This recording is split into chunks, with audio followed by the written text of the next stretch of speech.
Welcome, learners, to today's English class. On today's English class, we want to be talking about voice in grammar. I repeat, on today's English class, we are talking about voice in grammar. We have two voices in grammar, and we call them active and passive voice. We are going to be looking into that today. I'll start by explaining what voice means. In language, active and passive voice are two different ways to express our actions. Understanding this concept is important to improving our writing skills and to making sentences clearer and more engaging for us. We have two types of voice, and they are active and passive voice. Now, I'm going to be giving examples on both active and passive voice at the same time. Now, active voice, the dog chased the ball. But in passive voice, the ball was chased by the dog.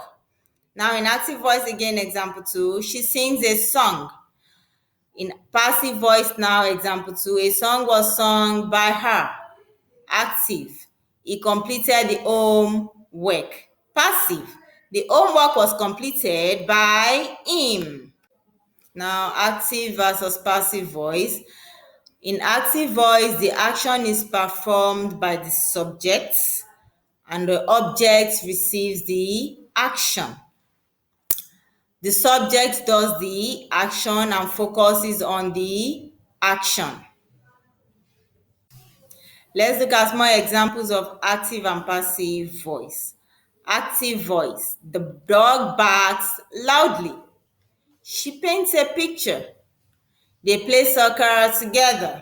Now, passive voice, the ball was kicked. The cookies were eaten. The book was read. Now, let's talk about voice in action. Understanding the difference between active and passive voice helps us to write more clearly and more effectively. That is why it is important for us to understand the differences between them.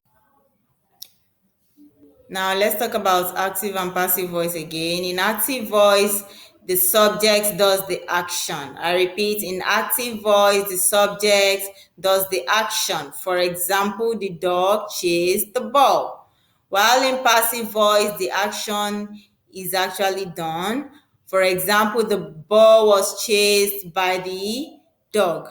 Mixing both, you have to use it wisely because both voices make writing very interesting, but you have to know how to mix it correctly too. Now, let's understand the purpose of active and passive voice. Learning about voice helps to improve our writing clarity and expressions in sentences. That is, it helps us to express ourselves better as when writing sentences.